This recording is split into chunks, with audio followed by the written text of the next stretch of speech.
وَأَنزَلْنَا إِلَيْكَ الذِّكْرَ لِتُبَيِّنَ لِلنَّاسِ مَا نُزِّلَ إِلَيْهِمْ وَلَعَلَّهُمْ يَتَفَكَّرُونَ۔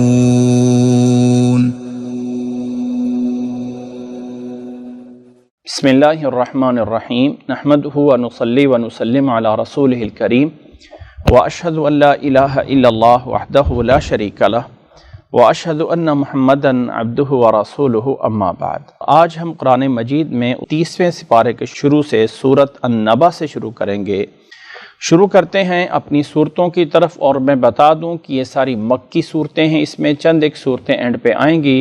اور مکی صورتوں کا بیان کیا ہے؟ اللہ تعالیٰ کی توحید، قیامت کا تذکرہ، پہلے انبیاء علیہ السلام کی طرف اشارات، اور سب سے اہم چیز یہ ہوتی ہے کہ الفاظی اتنا بلاغت، یعنی اتنا گہرا انداز ہوتا ہے کہ ایک ہی مفہوم کو 20 انداز سے بیان کیا جاتا ہے، اور یہی وہ کلام کا معجزہ ہے۔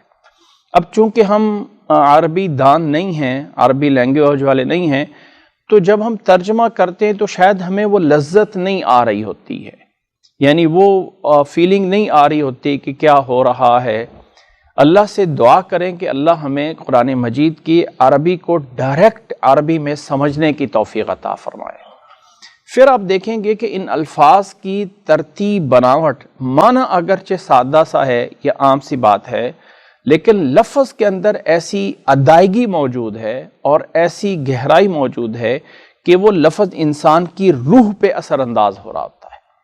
اللہ ہمیں سمجھنے کی توفیق عطا فرمائے۔ سورۃ النبأ، یہ سورت جو ہے یہ مکی سورت ہے، اور نبا کا معنی ہے خبر، خبر، جیسے اس کی جمع آتی نا الانباء، خبریں، تو چونکہ اس میں قیامت کی خبر کا تذکرہ موجود ہے تو اسی سے نام اس سورت کا نام سورۃ النبأ ہے۔ تو سورۃ النبأ مکی سورت ہے۔ اللہ تعالیٰ نے فرمایا اعوذ باللہ من الشیطان الرجیم، بسم اللہ الرحمن الرحیم، عما یتساءلون، یعنی بعض دفعہ کسی چیز کو اچھا رنگ دینے کے لیے، عموماً اس کے بارے میں بتانے کے لیے انداز یہ ہوتا ہے کہ اچھا فلاں چیز جس کے بارے میں پوچھا جاتا ہے اس کا جواب یہ ہے۔ اب یہ اگر بتا دیا جائے کہ ڈائریکٹ وہ چیز یوں ہے تو شاید اس کا اتنا اثر نہ ہو جتنا اثر کہ اس چیز کا ہوتا ہے کہ اس چیز کو ذرا سوالیہ سے انداز میں بنا کے اور ایک دور کی چیز بنا کے پیش کیا جاتا ہے۔ تو یہاں قیامت کو اسی انداز میں پیش کیا جا رہا ہے۔ اللہ تعالیٰ نے فرمایا اعوذ باللہ من الشیطان الرجیم، بسم اللہ الرحمن الرحیم، عما یتساءلون، کس بارے میں سوال کرتے ہیں؟ عن النبأ العظیم، ایک بہت بڑی خبر کے بارے میں پوچھ رہے ہیں، الذی ہم فیہ مختلفون، جس میں یہ خود اختلاف کرتے ہیں، کلا، ہرگز ایسا نہیں ہے جیسا یہ سمجھتے ہیں، سیعلمون، ان قریب جان لیں گے، ثم کلا، پھر بھی ایسا نہیں ہے جیسے یہ سمجھتے ہیں، سیعلمون، ان قریب یہ جان لیں گے۔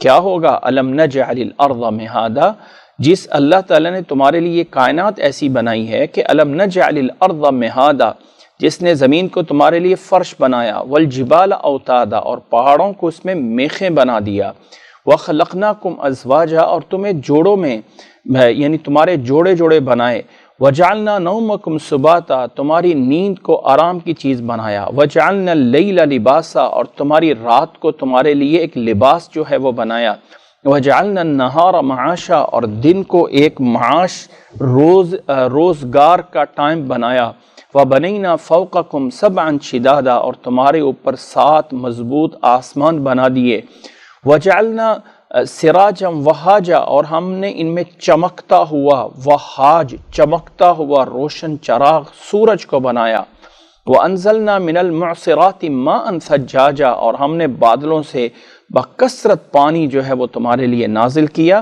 لنخرج به حبا، تاکہ اس کے ذریعے ہم اناج کو اگائیں، اناج نکالیں، ہر طرح کے اس میں جو ہے سبزہ اگائیں، وجنات الفافا، اور بڑے گھنے باغات اگاریں، ان یوم الفصل کان میقاتا، یاد رکھ لو یہ جس رب نے یہ سب کچھ کیا ہے، جس رب نے اس کائنات کو ایسا بنایا ہے، اس سے پوچھتے ہو کہ وہ دن کیسا ہوگا، سنو ذرا وہ دن کیسا ہے، ان یوم الفصل کان میقاتا، بے شک وہ فیصلے کا دن ایک وقت مقرر ہے اس کا۔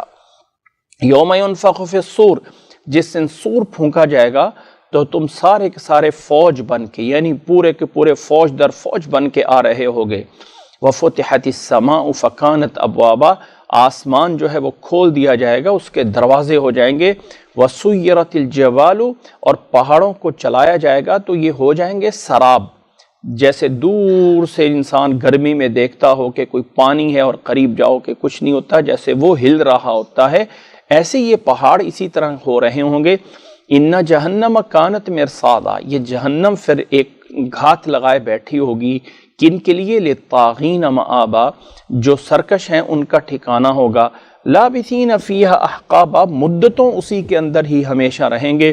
لا یذوقون فیہا بردا ولا شرابا، نہ وہاں انہیں کوئی ٹھنڈک ملے گی، نہ وہاں پینے کی کوئی چیز ملے گی۔ الا حمیما، سوائے کھولتا ہوا پانی اور جہنمیوں کی پیپ ملے گی۔ جزاء وفاقا، پورا پورا بدلہ ہوگا۔ انہم کانوا لا یرجون حسابا، یہ حساب و کتاب پہ کوئی امید اور یقین نہیں رکھتے تھے۔ وَكَذَّبُوا بِآيَاتِنَا كِذَّابًا، ہماری آیتوں کو جھٹلاتے رہے۔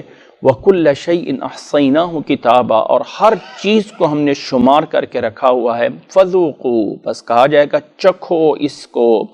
فَلَن نَّزِيدَكُمْ إِلَّا عَذَابًا، کوئی چیز میں اضافہ نہیں ہوگا سوائے عذاب کے۔ دوسری سائڈ پہ ان للمتقین مفازا، متقین کے لیے اس دن جو ہے وہ کامیابی ہوگی۔ حدائق و اعنابا، باغات ہوں گے، انگور ہوں گے۔ وکواعب اترابا، اور نوجوان ان کی جو ہے وہ بیویاں ہوں گی، ان کے ہم عمر ہوں گی۔ وکأسا دہاقا، اور فرمایا کہ اچھلتے ہوئے ان کے سامنے جام ہوں گے جو چھلکتے ہوئے اچھلتے ہوئے۔ لا یسمعون فیہا لغوا، وہاں کوئی لغو، کوئی بیہودہ بات، کوئی جھوٹی بات کچھ نہیں سنیں گے۔ جزاء من ربک عطاء حسابا، یہ تیرے رب کی طرف سے بہت اچھا بدلہ ہوگا۔ رب السماوات والارض، وہ رب جو آسمانوں کا زمین کا رب ہے اور جو کچھ اس کے درمیان میں ہے، وہ کون ہے؟ الرحمن، لا یملکون منہ خطابا، کوئی بھی اس کے سامنے بات چیت کرنے کا اپنی مرضی سے اختیار نہیں رکھتا ہے۔ یوم یقوم الروح والملائکۃ صفا، جس دن جبرائیل فرشتے صفوں میں کھڑے ہو جائیں گے۔ لا یتکلمون، کوئی کلام نہیں کر سکیں گے۔ الا من اذن له الرحمن، مگر جسے رحمان اجازت دے گا۔ وقال صوابا، اور وہ بات بھی کرے گا تو صحیح صحیح کرے گا۔ ذالک الیوم الحق، وہ لوگوں جس کا پوچھ رہے تھے نا، وہ والا دن، یہ والا دن یقیناً برحق ہے، اب تمہاری مرضی ہے۔ فمن شاء اتخذ الی ربہ مآبا، اب جس کی مرضی ہے نیک اعمال کر کے رب کے پاس جا کے ٹھکانہ بنا لے۔ انا انذرناکم عذابا قریبا، اس قریب آنے والے عذاب سے بے شک ہم نے ڈرا دیا ہے۔ یوم ینظر المرء ما قدمت یداہ، جس دن انسان اپنے آگے بھیجے ہوئے اعمال کو دیکھے گا۔ وَيَقُولُ الْكَافِرُ، اور کافر کہے گا یا لیتنی کنت ترابا، ہائے کاش میں آج مٹی ہو جاتا۔ یہ ہے سورۃ نبا، اور اس کے بعد اگلی سورت ہے سورۃ نازعات۔ سورۃ نازعات کے بارے میں سمجھ لیجئے، یہ چند صورتیں ہیں، جیسے سورۃ زاریات، سورۃ مرسلات اور سورۃ نازعات۔ جیسے والذاریات ذروا، اسی طرح والمرسلات عرفا، اسی طرح اس میں ایک اور سورت بھی ایڈ ہے اور وہ ہے سورت صافات۔ یہ سورت صافات، سورت ذاریات، سورت مرسلات اور سورت نازعات، ان کے جو پہلے کی آیات ہیں جیسے والصافات صفا یا والذاریات ذروا یا والمرسلات عرفا یا اس میں والنازعات غرقا، اس میں جو صفات بیان کی گئی ہیں، ان صفات کے بارے میں مفسرین کی رائے یہ ہے کہ یہ فرشتوں کے بارے میں بھی ہیں اور یہ ان ہواؤں کے بارے میں بھی ہیں، یا ایسی صفات اللہ تعالیٰ نے بیان کر کے قسمیں اٹھائی ہیں کہ یہ والے کام فرشتے بھی کر سکتے ہیں اور یہ والے کام کروائے جاتے ہیں اللہ تعالیٰ کسی چیز کی چاہے مرضی قسم اٹھا سکتا ہے، اس سے نہیں پوچھا جا سکتا کہ تو نے اس چیز کی قسم کیوں اٹھائی ہے۔ اللہ تعالیٰ نے ان کو، فرشتوں کو، ہواؤں کو اس طرح کر کے جو ہے وہ بولا ہے۔ تو یہ صفات ہیں، ان صفات پہ یہ کام کرنے والے وہ ہوائیں ہیں، وہ فرشتے ہیں، وہ اللہ کی کوئی اور مخلوق ہیں۔ اللہ نے ان صفات کو ذکر کر کے قسم اٹھائی ہے آگے ایک چیز پہ۔ نازعات، نزع کا معنی ہے کسی چیز کو کھینچنا، کھینچ کے نکال لینا۔ اس سے مراد جان کو جب جسم سے کھینچا جاتا ہے تو اس پہ اوپر بھی نزع بولا جاتا ہے کہ جب کوئی انسان فوت ہونے والا ہو تو ہم اپنی زبان بھی بولتے ہیں کہ یہ انسان حالت نزع میں ہے، یہ انسان حالت نزع میں ہے، یعنی ایسی حالت میں ہے کہ جس وقت اس کی جان اس کے جسم سے کھینچ کے نکالی جا رہی ہے۔ تو یہ نازعات اسی سے ہے، اسی سے نکلا ہوا لفظ ہے۔ فرمایا بسم اللہ الرحمن الرحیم والنازعات غرقا، نازعات یعنی ڈوب کر کھینچ کر نکالنے والی، غرق کہتے ہیں، غرق ہو جانا، ڈوبنا۔ نزع، نازعات کھینچنا، یعنی ڈوب کر کھینچنے والیوں کی قسم، واو قسم ہے، وہ کھینچنے والے ہوائیں ہیں، وہ کھینچنے والے فرشتے ہیں، وہ ہواؤں کو چلانے والے یا ہوائیں چلانے والی جو کشتیوں کو چلاتی ہیں، یا یہ ہے کہ فرشتے جو جان کو اندر جا کے کھینچ کے نکالتے ہیں۔ والناشطات نشطا، اور بند کھولنے والیاں۔ والسابحات سبحا، اور تیرنے والے، چاہے وہ فرشتے ہوں، چاہے وہ بڑے بڑے جو ہے وہ جہاز توڑتے ہوں۔ فالسابقات سبقا، پھر سبقت لے جانے والیاں۔ فالمدبرات امرا، پھر کام کو پوری تدبیر کے ساتھ کرنے والے، اس سے مراد تمام فرشتے بھی لیے ہیں۔ ان تمام کی قسم کس بات پہ ہے؟ یوم ترجف الراجفہ، جس دن وہ کانپنے والی آئے گی، تتبعها الرادفہ، اس کے پیچھے پھر جو ہے وہ ایک اور اسی طرح کے آئے گا، یعنی زلزلہ، قیامت کا دن۔ قلوب یومئذ واجفہ، دل اس دن جو ہے وجف میں ہوں گے، تھر تھرا رہے ہوں گے۔ ابصارها خاشعہ، آنکھیں جو ہیں وہ جھکی ہوں گی۔ یقولون انا لمردودون فی الحافرہ، کہیں گے ہم تو پہلی حالت میں لوٹ رہے ہیں۔ اذا کنا عظاما نخرہ، یہ کافر کہتے ہیں کہ ہم بوسیدہ ہڈیاں ہیں اور پھر اس طرح ہو جائیں گے۔ قالوا تلک اذا کرۃ خاسرہ، قالوا کہتے ہیں کہ یہ لوٹنا تو بڑا نقصان دہ ہوگا۔ فإنما هي زجرۃ واحدہ، بس ایک ہی جو ہے وہ ڈانٹ ہوگی، ایک ہی خوفناک ڈانٹ ہوگی۔ فإذا هم بالساہرہ، تو سارے کے سارے اکٹھے ظاہر ہوں گے۔ هل اتاک حدیث موسیٰ، کیا آپ کے پاس موسیٰ علیہ السلام کی کوئی خبر آئی ہے؟ اذ ناداہ ربہ بالوادی المقدس طویٰ، جب ان کے رب نے ان کو وادی مقدس طویٰ میں بلایا۔ اذهب الى فرعون انہ طغیٰ، جائیے فرعون کی طرف، وہ سرکشی کر رہا ہے۔ ان صورتوں میں ایک چیز نوٹ کیجئے گا، آیت کا اختتام اکثر ایک ہی اسلوب پہ چلتا ہے، ایک ہی اسلوب، ایک انداز پہرا آتا ہے، اس کی آیتیں ساری ایک جگہ انداز سے پروئی جاتی ہیں، جیسے کہ موتی لڑی میں ایک کلر جو ہے وہ پرویا جاتا ہے، پھر ایک اور اگلا اس میں گروپ شروع کیا جاتا ہے اور ایک نئے انداز سے موتی پرو دیے جاتے ہیں۔ اس انداز سے صورتیں چلتی ہیں۔ جب آخر میں الف مقصورہ یا آئی ہے تو سب کے آخر میں وہی جو ہے وہ چلتی رہے گی، سب کے آخر میں کہ حل اتاک حدیث موسیٰ، جیسی موسیٰ سے تذکرہ کیا، پیچھے دیکھیں گے تو غرقا، نشطا، سبحا، سبقن، امرن، اور جیسی شروع ہو گیا راجفہ، رادفہ، واجفہ، خاشعہ، حافرہ، ناخرہ، خاسرہ، واحدہ، ساحرہ، اور جیسی حل عطا کا حدیث موسیٰ آیا تو پھر چل پڑا طویٰ، طغیٰ، تزکا، یعنی انداز وہی چلتا ہے۔ برف فرمایا کہ موسیٰ علیہ السلام کی خبر دیکھیے، جب ان کے رب نے انہیں بلایا مقدس وادی طویٰ میں اور فرمایا اذهب الى فرعون انہ طغیٰ، جائیے فرعون کے طرف جو سرکشی میں بڑھ رہا ہے۔ فقل هل لک الی ان تزکا، اسے کہو کہ شاید وہ کوئی نصیحت پکڑ لے، اصلاح کر لے۔ وَأَهْدِيَكَ إِلَىٰ رَبِّكَ، میں تیرے رب کی طرف تجھے رہنمائی کرتا ہوں، پس ڈر جا۔ فَأَرَاهُ الْآيَةَ الْكُبْرَى، بڑی نشانیاں دکھائیں۔ فَكَذَّبَ وَعَصَىٰ، اس نے جھٹلایا اور نافرمانی کی۔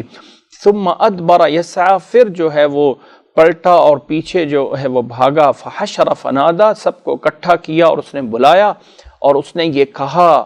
فرعون نے انا ربکم الاعلی، میں تمہارا سب سے بڑا میں رب ہوں۔ فاخذہ اللہ، پھر اللہ نے اسے ایسا پکڑا کہ نکال عبرت بنا دیا پہلوں اور بعد والوں سب کے لیے، نکال الآخرۃ والاولی، ان فی ذلک لعبرۃ لمن یخشی، اس میں بڑی نصیحت ہے ان لوگوں کے لیے جو رب سے ڈرتے ہیں۔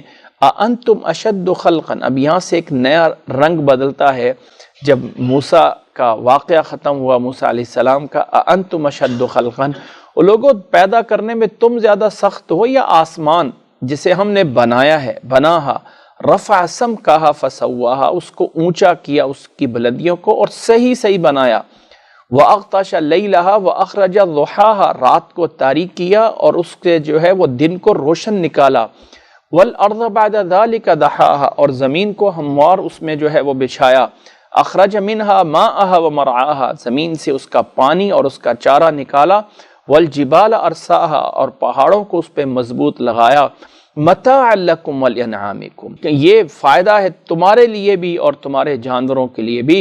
فَإِذَا جَاءَتِ الطَّامَّةُ الْكُبْرَى، پس جس دن وہ بہت بڑی قیامت والی آفت آئے گی، يَوْمِذٍ يَتَذَكَّرُ الْإِنسَانُ مَا سَعَى، پھر انسان یاد کرے گا جو کچھ اس نے محنت کی، وَبُرِّزَتِ الْجَحِيمُ لِمَنْ يَرَى، اور جہنم دیکھنے والوں کے سامنے ظاہر ہو جائے گی، فَأَمَّا مَنْ طَغَى، پس جس نے سرکشی کی اور حیات دنیا کو ترجیح دی، فَإِنَّ الْجَحِيمَ هِيَ الْمَأْوَى، اس کا ٹھکانہ پھر جہنم ہوگا، وَأَمَّا مَنْ خَافَ مَقَامَ رَبِّهِ، لیکن جو رب کے سامنے کھڑے ہونے سے خوف کھا گیا، ڈر گیا، وَنَهَى النَّفْسَ، اور اپنے نفس کو خواہشات سے بچا کے رکھا، فَإِنَّ الْجَنَّةَ هِيَ الْمَأْوَى، اس کا ٹھکانہ بے شک جنت ہوگا۔ يَسْأَلُونَكَ عَنِ السَّاعَةِ أَيَّانَ مُرْسَاهَا، سوال کرتے ہیں آپ سے اسی قیامت کے بارے میں کہ کب ہے اس کا آنا، فِيمَ أَنْتَ مِنْ ذِكْرَا، آپ کو اس کے ذکر کے یعنی ٹائم کے بارے میں کیا پتہ ہے، إِلَىٰ رَبِّكَ مُنْتَهَاهَا، اس کی تو انتہا رب کی طرف ہے، انما انت منذر، آپ تو صرف ڈرانے والے ہیں ان کو جو ڈرتے ہیں، کأنہم یوم یرونہا لم یلبثوا، جس دن اس کو دیکھیں گے تو گویا ایسے ہو جائیں گے جیسے یہ ایک صبح و شام بھی رہ کر نہیں آئے ہیں، جیسے ایک صبح و شام بھی جو ہے یہ رہ کر، لم یلبثوا الا عشیۃ او ضحاہا، صبح اور شام جیسے گزاری تھی اور بس واپس آ گئے ہیں۔ یہ تھی سورۃ نازعات، جس میں اللہ تعالیٰ نے وہی قیامت کا تذکرہ ہے لیکن اسلوب ایسا ہے، انداز ایسا ہے۔ ہمیشہ یاد رکھ لیں کہ ہر کلام میں ایک ترتیب ہوتی ہے۔ ہمارے کلام میں ہم کہتے ہیں کہ بھائی فلانا آدمی بڑا اچھا آرٹیکل لکھ لیتا ہے، بڑا اچھا لکھ لیتا ہے، اس کے لکھنے کے انداز نثر ہوگا۔ کچھ ایسے ہیں جو شاعر گزرے ہوئے ہیں تو ہم کہتے ہیں فلانے شاعر نے، فلانے ادیب نے اپنا کلام بہت اچھا لکھا، جیسے کہ مثال کے طور پہ علامہ اقبال نے بہت بڑا کلام لکھا۔ کیا لکھا ہے اس نے؟ اپنی جو ہے وہ اشعار، شعر لکھے۔ اب ایک کو ہم شعر کہہ سکتے ہیں، ایک کو ہم نثر کہہ سکتے ہیں۔ قرآن مجید نے ایک انوکھا انداز دیا، تعارف کروایا کہ جس کو نہ آپ شعر کہہ سکتے ہیں نہ آپ اس کو نثر کہہ سکتے ہیں، اہل عرب اس سے واقف نہیں تھے۔ تو جو ایک گروپ ہوتا ہے، جس گروپ کو ہم ایک پہرا کہتے ہیں، بھائی نثر میں کیا کہتے ہیں؟ پہرا کہتے ہیں۔ شعروں میں کیا کہا جاتا تھا کہ یہ قافیہ ہے، یہ رباعیہ ہے، ردیف ہے، فلاں فلاں۔ قرآن مجید نے ایک خاص گروپ دیا اور اس میں کہا کہ یہ صورتیں ہیں، چھوٹی صورت، بڑی صورت، یعنی ایک ایسا نیا لفظ دیا کہ اس لفظ کو بھی، اس کے اندر بھی گہرائی آ گئی کہ وہ لفظ جو سورہ ہے وہ بھی ایک گروپ ہے، چند ایک آپ کے اس ٹیکسٹ کا یا اس بات کا جو نہ شعر ہے نہ نثر ہے، ایک انوکھا سا انداز ہے۔ اس لیے کہا جاتا ہے کہ عرب جو اپنے آپ کو بڑا عرب کہتے تھے بولنے والے، جب قرآن مجید سامنے آ گیا اور اس کے ایک گروپ پہ سورہ کا لفظ بولا تو اس پہ بھی حیران رہتے تھے۔ تو یہ صورتیں ہیں، اور ایک اس طرح کا، جیسے میں وہ نہیں کہ تشبیہ دینے کے لیے کہ جیسے ایک نعت لکھنے والا ایک چھوٹی سی نعت لکھ کے پھر الگ نظم، پھر الگ حمد، پھر الگ لکھتا ہے، تو قرآن مجید کی بھی یہ صورتیں ایک وہی انداز رکھتی ہیں، اور ہر انداز میں اللہ تعالیٰ قیامت کو یا سمجھانے کو یا اس کو مختلف موتیوں کے طرح جو ہے وہ کلام کو پرو دیا جاتا ہے، گویا کہ مفہوم، ایک مفہوم کو، قیامت کے اس مفہوم کو ہزار انداز میں پیش کر کے کلام کو عبادت اور انوکھا بنایا ہے کہ الفاظ پڑھنا بھی عبادت بن جائے۔ اللہ سمجھنے کی توفیق عطا فرمائے۔ اللہ تعالیٰ ہمیں ان تمام جو صورتیں بیان ہوئی ہیں، اللہ تعالیٰ ہمیں انہیں صحیح معنی میں سمجھنے کی، اور اللہ تعالیٰ صحیح معنی میں ایمان لانے کی، اور اللہ تعالیٰ ہمیں ان تمام چیزوں پہ عمل کرنے کی توفیق عطا فرمائے۔ وَأَنزَلْنَا إِلَيْكَ الذِّكْرَ لِتُبَيِّنَ لِلنَّاسِ مَا نُزِّلَ إِلَيْهِمْ وَلَعَلَّهُمْ يَتَفَكَّرُونَ۔